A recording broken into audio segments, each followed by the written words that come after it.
So, greetings, everybody. I was asked to speak on the three wisdoms, the wisdoms of hearing, thinking, and meditating.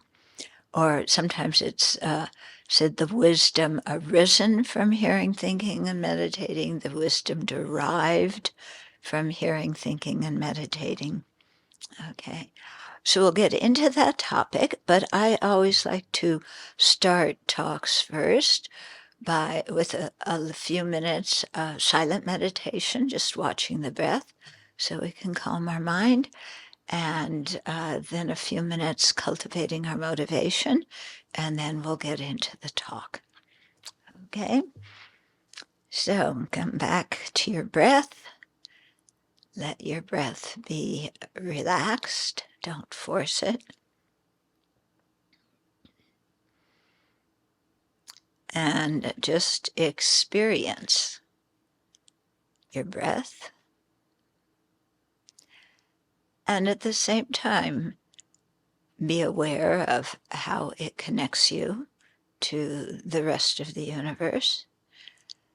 And be aware of how your breath is changing in every nanosecond. It doesn't remain the same at all. So let's do this for a few minutes. Let the mind settle down.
And then let's cultivate our motivation. So since this talk is part of a summit based on topics that are of keen interest and importance to His Holiness the Dalai Lama, then we should have the same motivation that for listening and learning from the talk that His Holiness has in requesting for this summit conference to be held. And His Holiness's motivation, his heartfelt intention, day and night, is to work for the benefit of each and every living being. Not just benefiting them temporally in this lifetime, but guiding them on the path to full awakening. So let's us create that same intention. And since we may not be able to act on it completely now because of our limited wisdom and compassion and skillful means, let's generate the bodhicitta motivation, aspiring to become fully awakened Buddhas, so we can be of the greatest benefit to all living beings, according to what they need at this moment, where they're at this moment, but also with the intention of guiding them in the future so that they can actualize their Buddha potential and become fully awakened Buddhas themselves. So we aspire for liberation and full awakening for the benefit of all living beings. And we do this with a sense of compassion and care for all others. So take a minute and cultivate that motivation as the reason for why we're here sharing this, sharing the Dharma together now.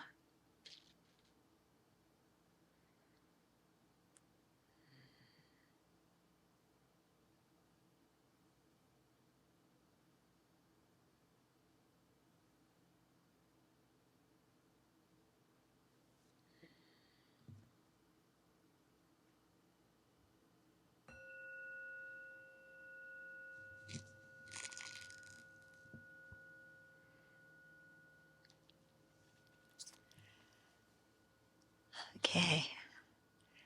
So I thought in talking about hearing, thinking, and meditating, I might speak at the beginning of how they are spoken, these three are discussed in the scriptures. And then as we go on,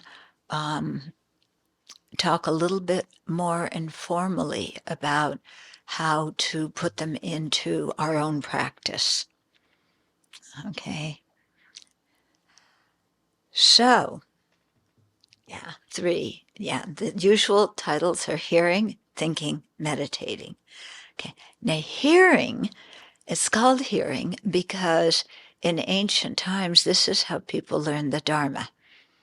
It wasn't called screen time. It wasn't called, reading. It wasn't called studying. It was hearing because everything was done orally. So when we say hearing, it means learning. And so now we learn also through reading, through, all these other kinds of ways, not just listening to the teachings. Yeah. But if you hear me say hearing, it means learning, studying on our own, And then the second one, thinking. doesn't mean just, running through what you heard. Oh, the first category has so many divisions and blah, blah. It's thinking about the content of what you heard and reflecting on it in terms of your own life and discussing it with your friends to make sure that you've had you correctly understand it. Because just because we've heard a teaching does not guarantee that we have correctly understood it. Okay. I don't know if you've experienced that, but I have. Okay. And then the third one, meditating, is, when you're really sitting and meditating, not just a guided meditation, but you have serenity or shamatha and vipassana or insight. Yeah, so it's a deeper state of meditation that is really for familiarizing ourselves with the topic. Okay, so these three, hearing, thinking, and meditating, come in an order. Yeah, guess which one comes first? Yeah, hearing comes first. When Westerners come to the Dharma, what do we want first? Meditating. Okay. So traditionally, they come hearing, thinking, meditating.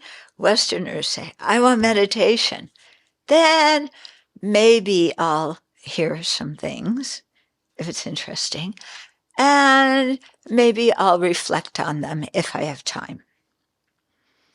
Okay, so somehow we've got it a little bit backwards. Okay, so the purpose for starting out with hearing, as my teachers have told us repeatedly, is you have to know how to meditate in order to meditate.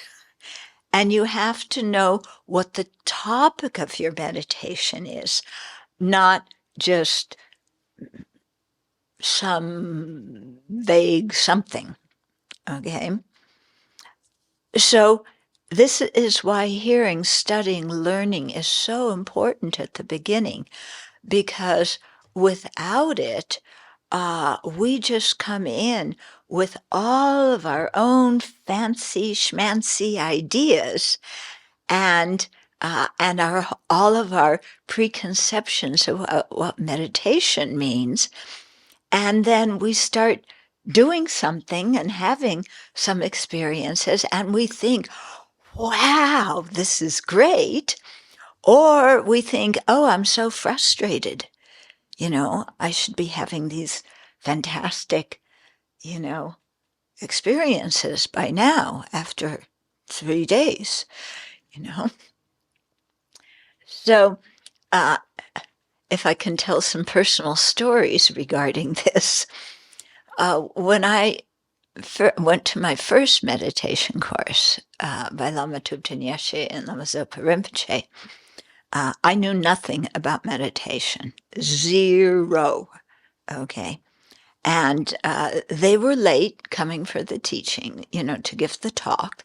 And this was the first day. And so there was a monk and a nun assisting the course. And they said, okay, well, while we're waiting for the lamas to come, let's meditate.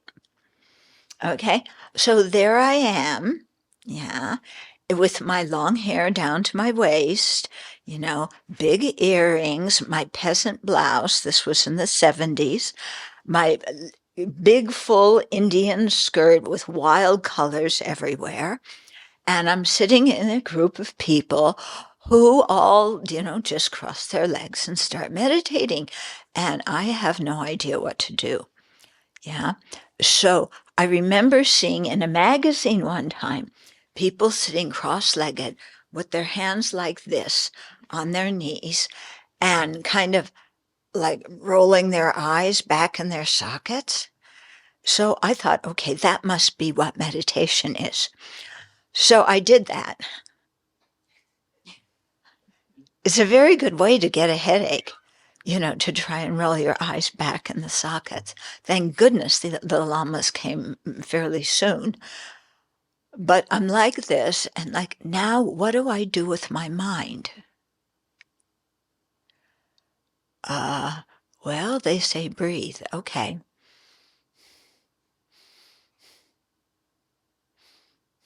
This is boring. Yeah. Then the lamas came. Thank goodness.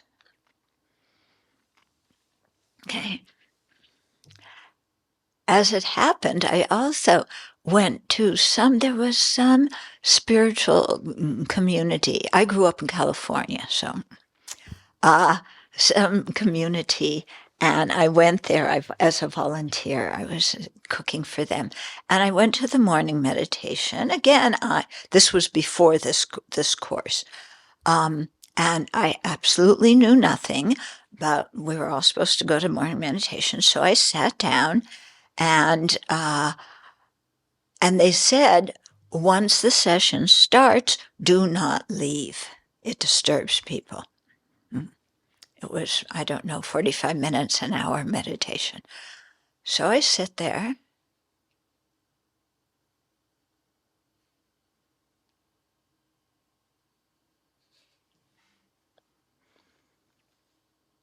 I check out everybody. There's no instruction.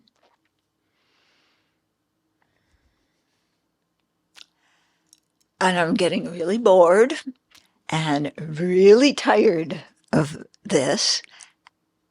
And I did something that a nice girl like me never does. I broke the rules, and I got up in the middle of the session and left. Okay. So I kind of learned through my own experience the reason why you have to learn what meditation is, and why you have to learn how to meditate and what to meditate on. Yeah. Otherwise, I heard all these fancy stories, but I had no idea what the purpose of the meditation was. It sounded like the purpose was to go beyond this life and have some kind of mystical experience that's really far out, with maybe colors, like we were doing drugs. So maybe like a big trip and some fantastic wowie gazowie experience that I could tell all my friends about. And that's what I thought it was for and what it was about, And then this course with Lama Zopa and Lama Yeshe, after my first disaster of trying to meditate, they start teaching us what the Dharma is and what meditation is. And what's the first thing they teach us? Motivation. Yeah. What do they teach us? What is the Buddhist worldview? What is the comprehensive idea of what our lives are all about, and how does Dharma and meditation fit into all of that? Okay, and the key that they emphasized was our motivation. Why do we sit and hear the teachings? Why do we think about them? Why do we meditate on them? And I soon learned that the purpose was not to have some fantastic experience to brag to my friends about. Yeah. And it wasn't just to become calm. But I learned about what samsara is, and I started looking at my life and saying, oh yes, my life matches the Buddha's description of what samsara, the cycle of rebirth, is. And I began to learn about karma and to learn about what is virtuous, what is non-virtuous, and applying that to my mind and looking at my mind and what was going through my mind. And, I thought when I came to that first Dharma class with my hair flinging it back and forth, and I had India, I forgot to tell you this, I had anklets from India that made noise when you walk, that the women in India wore. Okay. So, I thought I was really somebody. And I thought that that I was a pretty good person. I kept basic morality in my own personal definition of that. Yeah. And, I was nice. I wasn't too mean. This was in the days of the Vietnam War. I was anti-war. I didn't want to go out and kill anybody. I didn't hate anybody. So, yeah, I'm a good person. But when I started learning about karma and learning to discern what is virtue and what is non-virtue, I quickly discovered that I don't know myself very well, and that I have a lot of attachment, anger, and ignorance. So this whole idea of me being a magnanimous person who was kind and generous to other people was a big lie I was telling myself. And so, this was a real shocker. And it was excellent that I was shocked in this way, because it made me stop and look, well, why am I going to this course? Why did I go to school? Why am I going to work? Why am I in this relationship? What is my motivation for what I do? And what I discovered was my motivation constantly, no matter what I was doing, was my own happiness now. That's the killer word. My own happiness now. And if not in this moment, then at least as soon as possible, and definitely in this lifetime. Yeah. And so if I was nice to people, that's good, because then they'd like me. So I got some benefit out of that. If I was generous to people, then they might feel like they owed me something. So I benefit from that too. Okay. So it really struck me, that something's wrong with my motivation. From an ordinary worldly perspective, no, I was completely normal. But from a Dharma perspective, I was way off. Yeah. And so when I started hearing about future lives and the importance of purifying negative karma and creating virtue to have a good rebirth, I was like, oh, I got to change some things.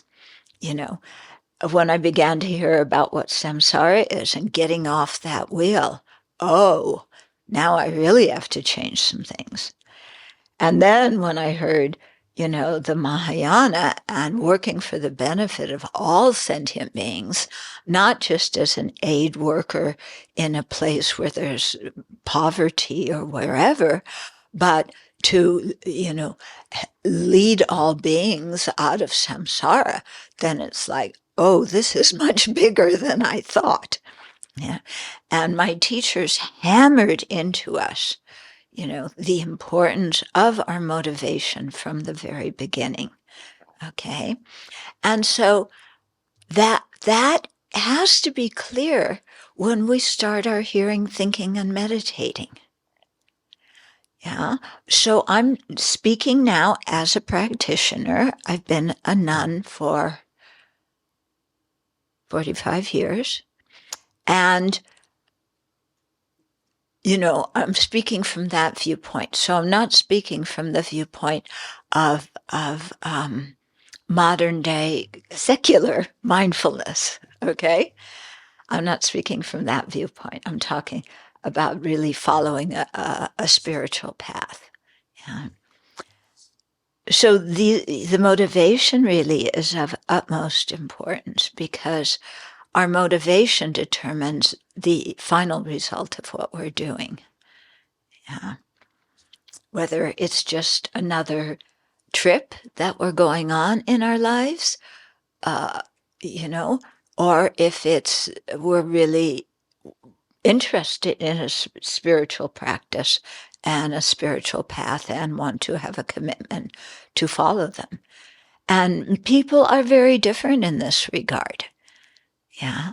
So I just want to let you know where I'm coming from, and that people are very different, and everybody may not look at things the same way I am in terms of what their motivation is. But I'm speaking from the Buddhist viewpoint. Okay. Okay. So hearing, we go to teachings, yeah, and we listen to the teachings, and we learn something, yeah, hopefully. So they talk about the three pots, and we have to make ourselves into a good follower, a good disciple. And first comes stop being the three pots. Okay, so one pot is the upside down one.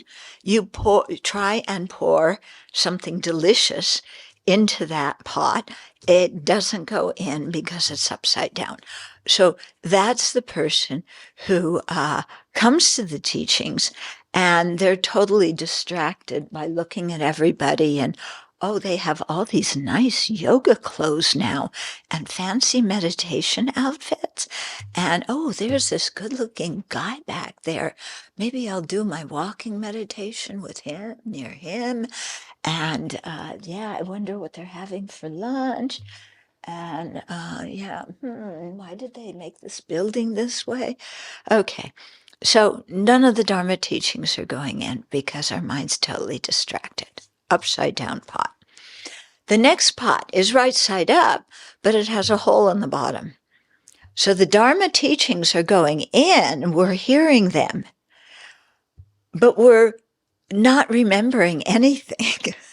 Yeah, it's going, as my mother used to say, in one ear and out the other. Okay, so that's not going to work either. If we can sit in a lot of teachings, but then if somebody asks us afterwards, well, what did they talk about? Then we have to go, Buddhism, because that's how we remember, Okay, so we don't want to be like the pot with the hole in the bottom. The third pot is right side up, no hole in the bottom, but it's dirty inside. So the dirt inside is like us having a corrupt motivation. Why are we listening to this Dharma teaching? Well, because if I learn it, then, and if you're in India, you know what I'm talking about, then I can become the chai shop guru. Because India, lots of chai shops, and in certain places, they're filled by people who just finished a meditation course. And they become the chai shop guru, teaching everybody what they learned in the 3-week meditation course. You're not quite sure what you're learning from these people, but they are really ready to talk. Okay? And so, but the motivation is to kind of be the hit of the crowd, isn't it? I'm the important one. I've gone to one meditation course. I can teach everybody. Yeah. Or people who want to learn so that then they can go make an app about Buddhist meditation and make some money that way. You can make a good income. Yeah. Or you can go on some kind of late night talk show and, and teach one of those guys how to meditate. I'm sure they pay well. So there's all sorts of corrupt motivations that can come that we really have to check our own mind about. Mm-hmm. Okay. So we hear, and then we have to just not hear the teachings, but go back and think about them. Because like I said before, just because we've heard it doesn't mean we remember it, doesn't mean we understood it correctly. Yeah. And I'll give you some other embarrassing personal examples about this. Why it's important to not only study, but to discuss and debate and really check our understanding. So, after my first course that I went to, in it, Lama Zopa had begun to teach emptiness.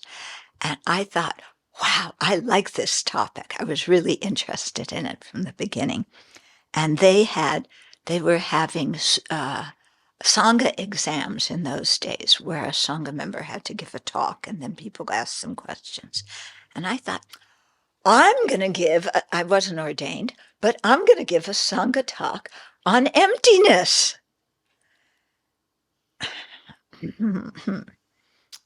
Just a little bit arrogant, thinking that I had actually understood something of what he was saying. Then I also heard in the course all kinds of talk about the gross mind, the subtle mind. Okay, subtle mind. Ooh, that sounds good. So I was meditating, and my mind got quiet, and then I began to hear a very subtle level of mental chatter. This is happening, that's happening. What do I think about this? Why is that person doing that? Da, da, da, da, da. All sorts of garbage thinking, basically. But it was subtle and it was quiet, quieter. And I thought, oh, I realized the subtle mind.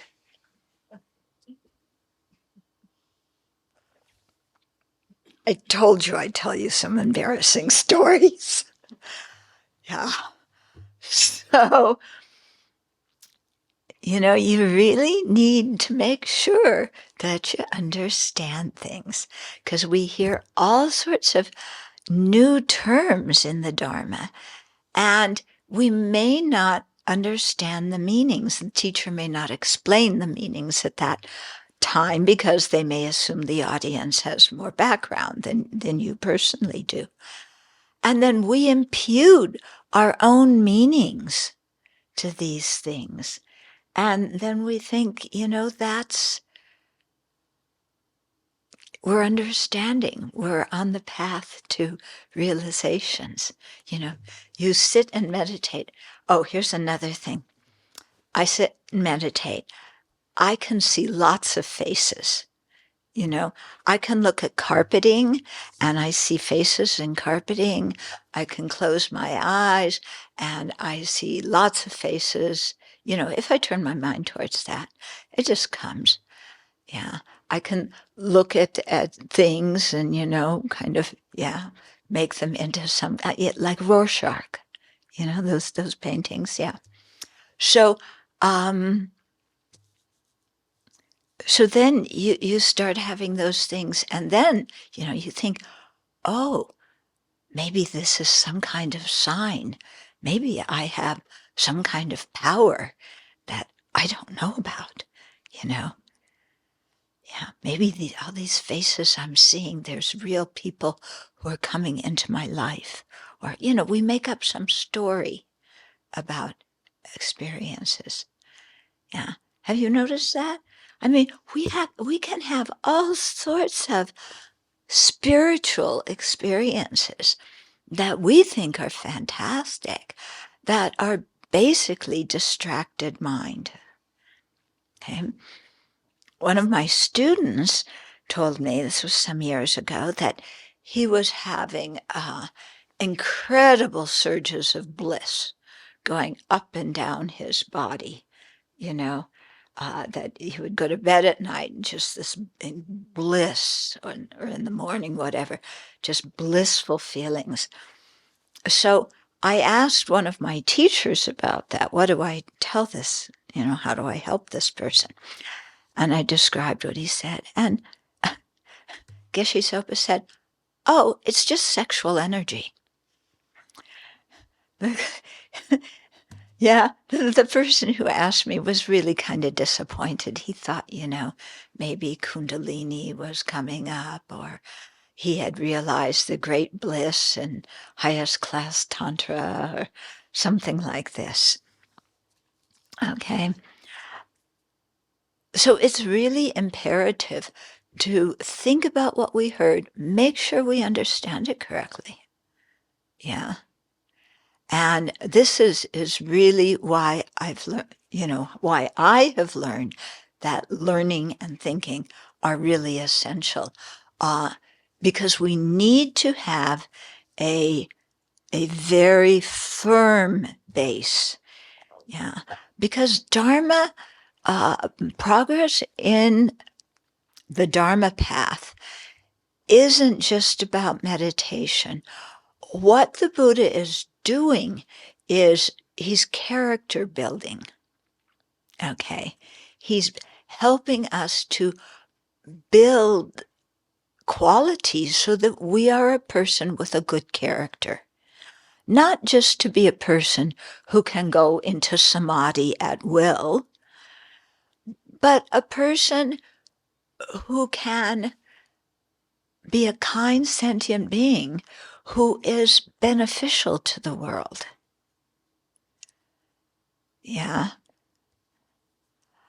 So we often don't understand that, sometimes because we think we're already a pretty good person. And sometimes, we're in the Dharma or we're doing meditation of whatever variety for some other motivation. Yeah, but the Buddha is working on us so that we gain eventually not only the wisdom of the ultimate nature, but also the wisdom of the conventional nature and how to be in society, how to benefit sentient beings, how to make our actions things that help people and don't harm them. Yeah.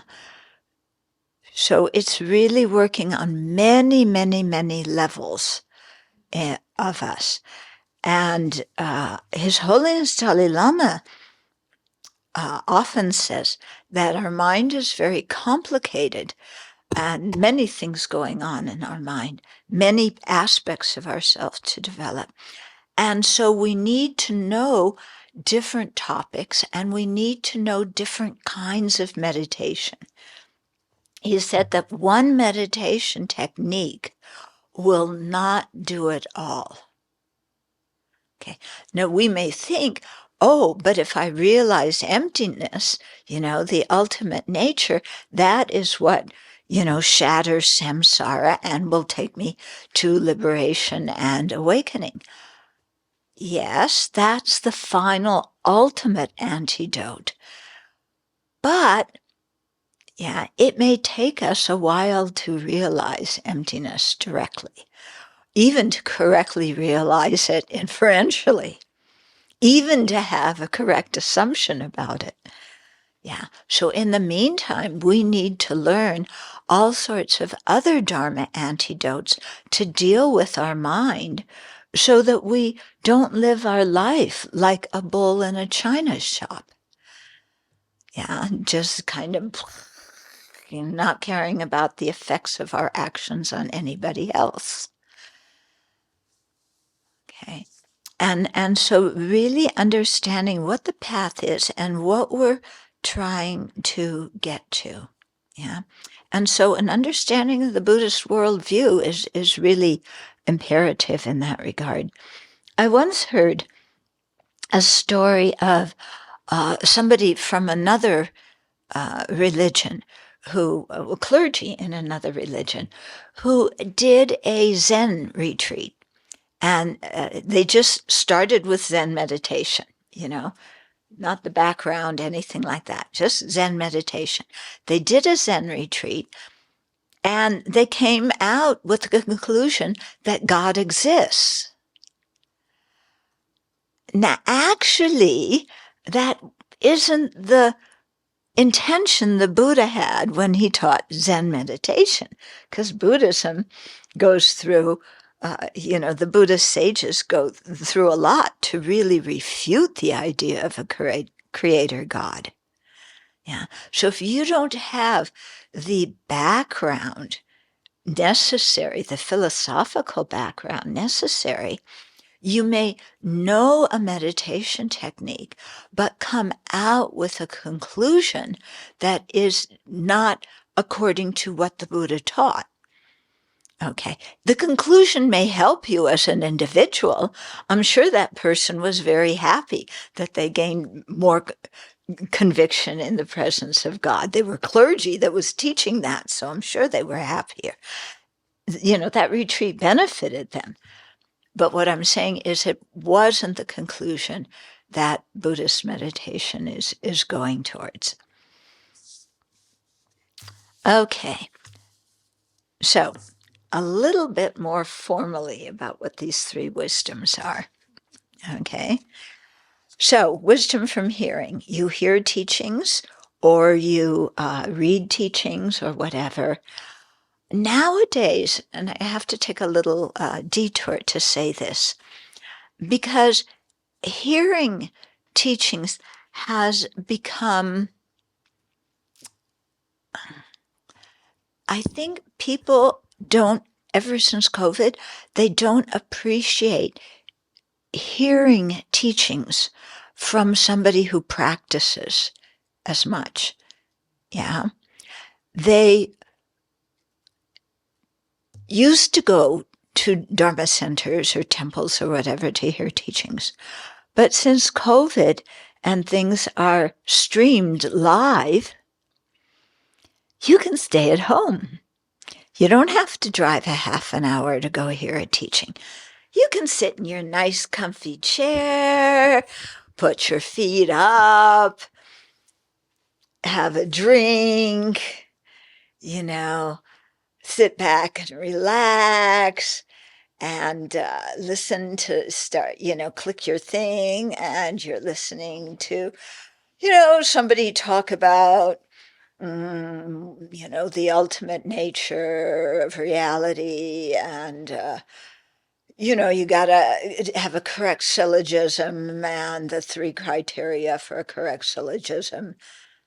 And you go, I don't understand that, boring. Let's click again. And then you go to another one. And here they're talking about loving more other sentient beings more than yourself. I don't like that one either. And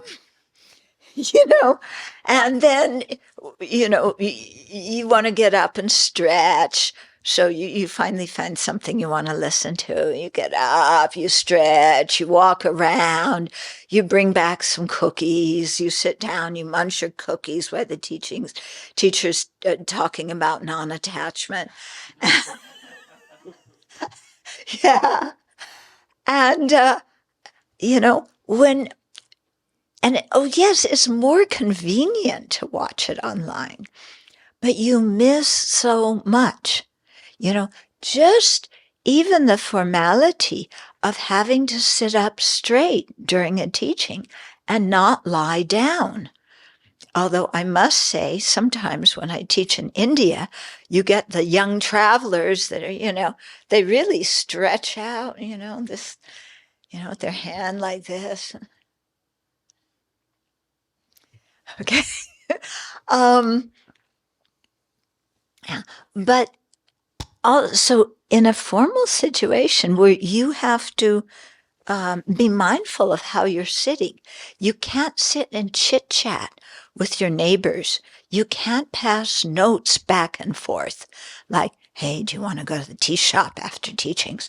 Or worse yet, you want to go out for a drink after teachings. You can't do that. And you're hearing teachings from somebody who actually practices. Yeah, and you're hearing it live.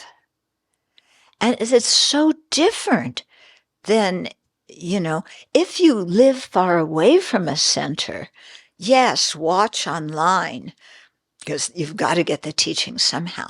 But don't use it as a replacement for actually being there, because you get so much more inspiration from being in front of a teacher with a whole group of other people who are learning and practicing. It really helps your own practice. Don't pass that up. Okay. So hearing, yeah. Now, when we hear teachings, there's different kinds of teachings, or different kinds of meditation, I should say. There's one kind of meditation where you are trying to transform your mind into a certain way of feeling or believing. And for example, if you meditate on metta, loving kindness, you meditate on compassion, you're trying, or even you meditate on the disadvantages of samsara with the wish to really have a very sober mind that doesn't want to, get all involved in samsaric activities. Okay, so it's a kind of meditation where you're trying to change your way of looking at something, your emotional framework. Okay. And then there's another kind of meditation where you are trying to realize the object of the meditation. Okay. So the first one is you're transforming your outlook or your mood, you could say, your emotional way. The second one is you're realizing an object. So, for example, if we're meditating on impermanence, if we're meditating on emptiness, those are our objects of meditation that we are trying to understand. And so in that kind of meditation, using syllogisms is very important.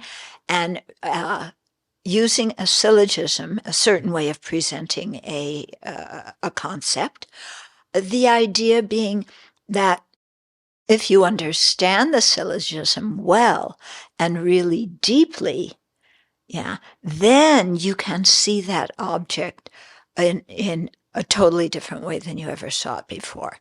And you can gain what is called a reliable cognizer, or sometimes it's translated as correct, valid cognizer, okay, where you really understand something in a way that is incontrovertible. Okay, you got it. So, for example, if you're trying to understand impermanence, you might have you hear a talk on impermanence, okay, and it might be about gross impermanence, talking about death and the kind of change we see in our life, or it might be about subtle impermanence, how everything is arising and ceasing at the same time, never abiding for a following moment in the same way. And, understanding that these things, like, okay, I'm looking at this piece of paper. This piece of paper, is impermanent because it's a product of causes. So whatever is a product of causes is going to be momentarily impermanent, not lasting for even one subtle moment. Well, that kind of contradicts the way I look at this piece of paper, because it doesn't look like it's changing in every moment. And when I think of myself, I'm not changing in every moment. Yes, there's big changes. If I throw the piece of paper in the fire, it burns up and it doesn't exist anymore. And sometime I'm going to die and I'm not going to exist anymore. But this whole thing of everything changing all the time and never holding still, never, ever, ever holding still. Yeah. That's not how we usually look at life. We usually look at life expecting that what is here today is going to be here tomorrow. And if it's changed, it's just some small change, unless it got blown up or burnt or whatever. Okay. And so we don't realize that the big changes can't happen if the small momentary changes weren't going on all the time. Okay, so you can understand that through the syllogism, but the syllogism isn't just an intellectual process. Okay, it also involves looking at your own mind. Okay, looking at yourself and sitting there thinking, okay, I am impermanent because I'm a product of causes. I don't feel like I'm a product of causes. I feel like I'm just here. Yeah? Do you feel like you're a product of causes? Yeah? No, I'm just here. That's it. I'm here. Well, okay, my parents had me. There was a sperm and an egg and a consciousness. Yeah. But I am here. And there's something inside that really is me that is not changing. Yeah. That is going to go on to the next life. That goes from one day to the next. Yeah. Some core. It's my soul. I learned about the soul in Sunday school. Yes, I have a permanent soul. It's the essence of meanness. But when you think about the syllogism, yeah, it's true. If things are a product of causes, then they change. Why? Because the causes change. And then you have to sit and chew on that for a while. The causes are in momentary flux, so the results are in momentary flux. And if I really think about it, I didn't just appear here as an adult out of nothing. Yeah, there was a baby. Yeah, and a teenager and a fetus. And, before that, the sperm and egg goes back to whatever my parents ate, whatever their genes were. The continuity of my mind goes back, previous lives. And then you have to really, think about that, integrate that in your life, and develop a very firm conviction. And so you do it by thinking about it and reflecting it on your own, discussing it with other people, debating. This is why they do all this debate in the Tibetan tradition and the Indian tradition too. There was a lot of debate in India. And at the Buddha's time, you can see that too in the suttas. So then, when you get a correct inference about impermanence, then you're going from hearing into thinking and reflecting. Yeah, and having some result from that. Then you have to keep hearing teachings, keep hearing and reflecting, and then you also meditate. Yeah. So it doesn't, when we say that these three come in order, it doesn't mean you only listen at one time and then you master all of that, and then 40,000 eons later, then you get to thinking about it, and then after that, another 40,000, you get to meditate. No, we do all three. But we, especially at the beginning, put the emphasis on the hearing and on the getting the world view and understanding, how to meditate, how to hold our hands, how to deal with distraction, how to deal with falling asleep. how to evaluate our meditations. Yeah. And these kinds of things, we have to learn that. Yeah. And then, so we thought about things, we gain some kind of inference when we're, thinking about them. And then when they say meditation in this threefold sequence, they're meaning meditation where you have serenity or shamatha that can focus single-pointedly on the object.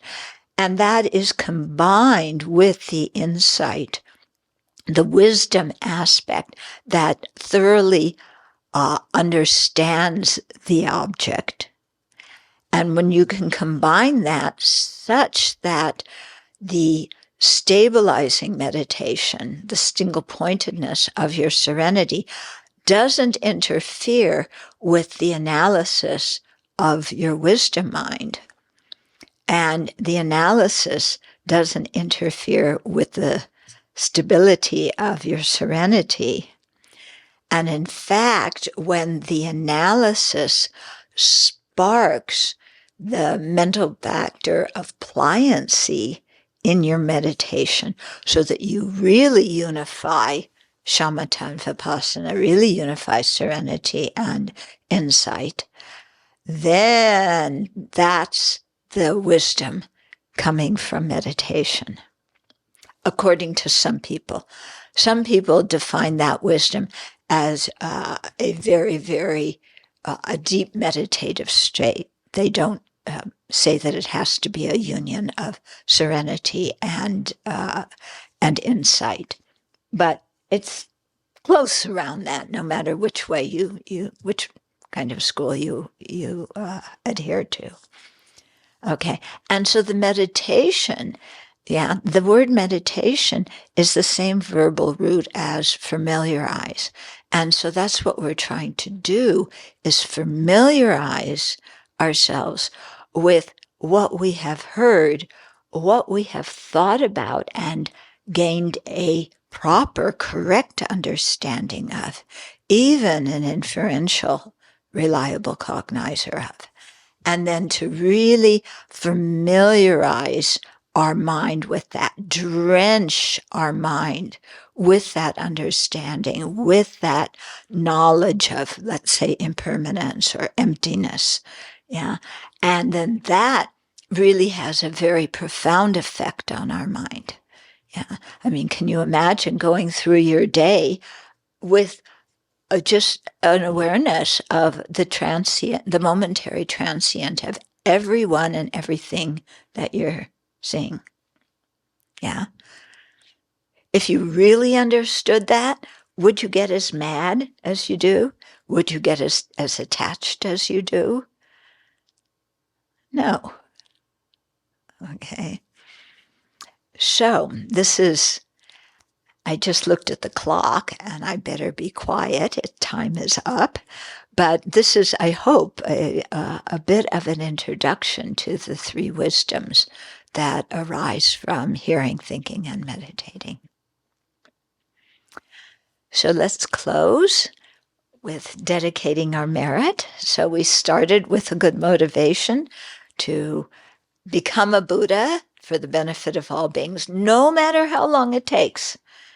Yeah, and we're going to dedicate our merit for that.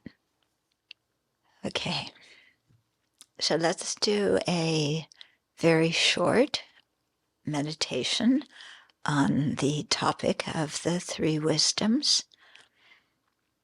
And here we will reflect on the benefits of actually engaging with each of the three wisdoms and the disadvantages of skipping those steps or thinking that they're unimportant.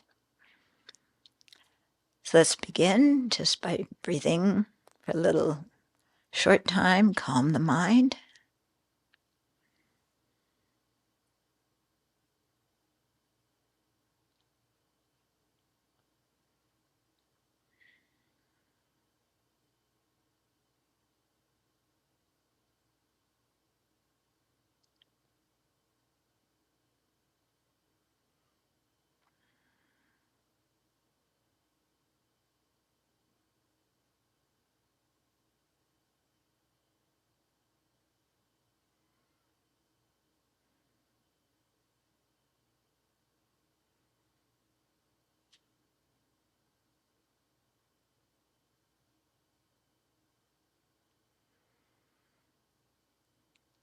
And then let's remember our motivation very quickly, that we want to develop compassion and wisdom through reflecting on the Buddhist teachings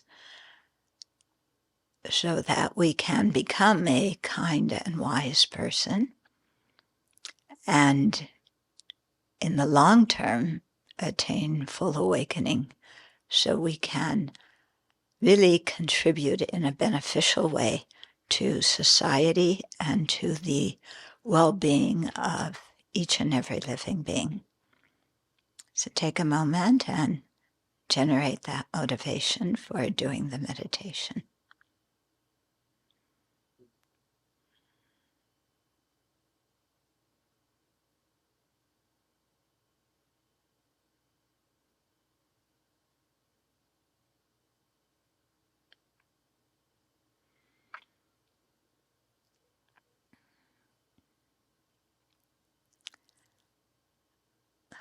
So we're going to reflect on the benefits of hearing, thinking, and meditating, and the drawbacks or disadvantages of not hearing, thinking, and meditating, or doing those in an incorrect manner. So let's start with hearing the teachings. So take a moment and really think of the benefit you gain from listening to someone explain the Buddha's teachings to you.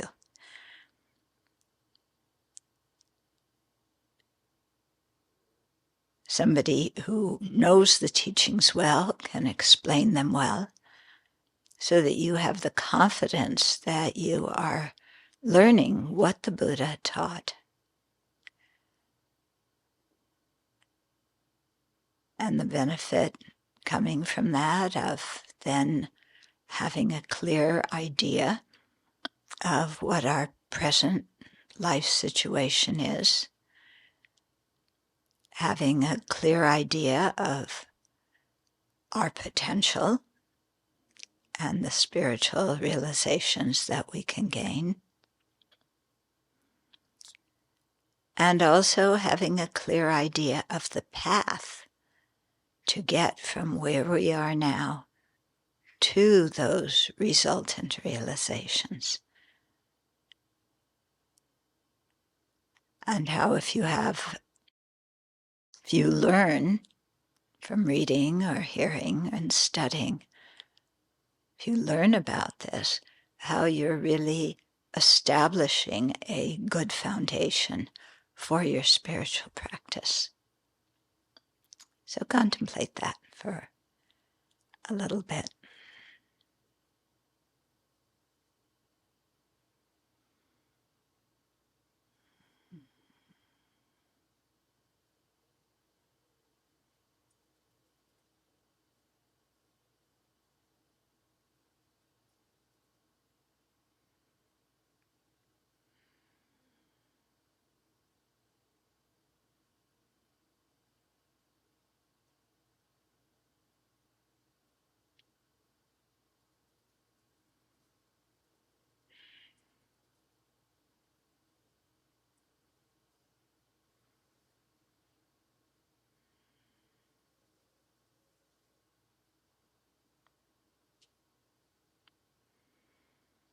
And then reflect on the benefits of reflecting and thinking about and discussing the teachings that you've heard or studied.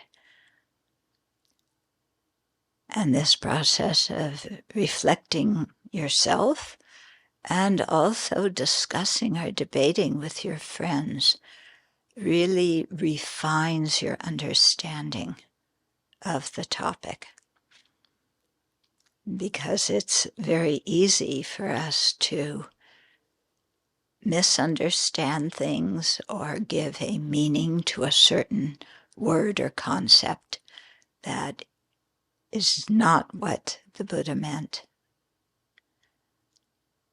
So think of how beneficial it will be for you personally in your life and in your spiritual practice to really have a clear, correct understanding of what love is, for example, what compassion is, and to understand clearly the path to generating those. We have to know step by step what to do in order to generate actual love, actual compassion, actual tolerance. So think of the benefit of really reflecting and coming to a correct understanding of what these are and how to generate them and practice them in your own life.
And then contemplate the benefits of meditating on what you've learned and what you've thought about so that you can really integrate it into your life.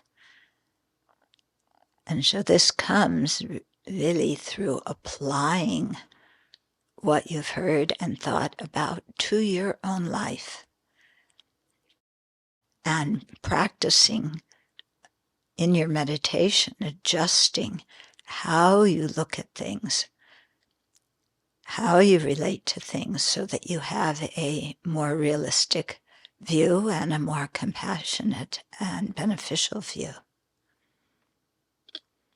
So spending the time really through deep concentration, familiarizing ourselves with these qualities in a very deep way so that they really become part of us and cannot be knocked over by our afflictions.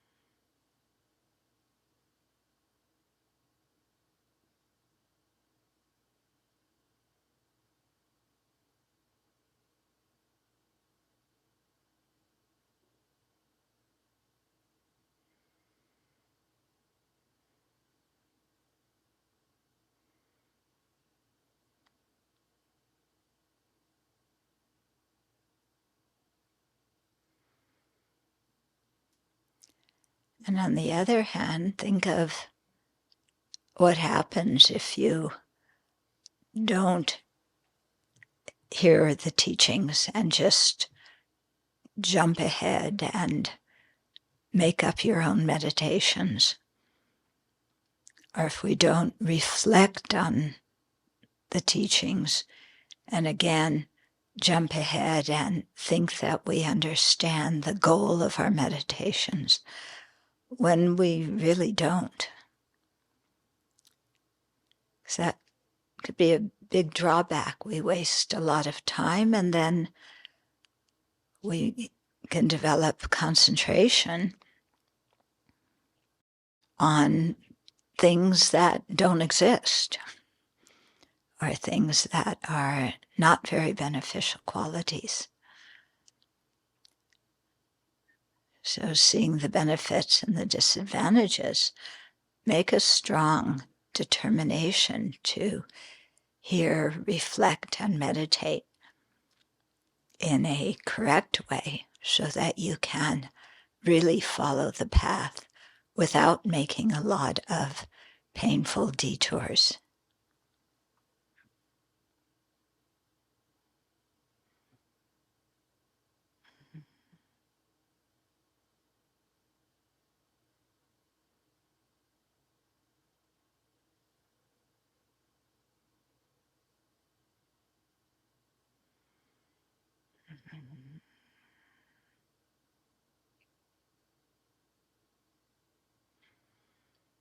And then let's dedicate the merit.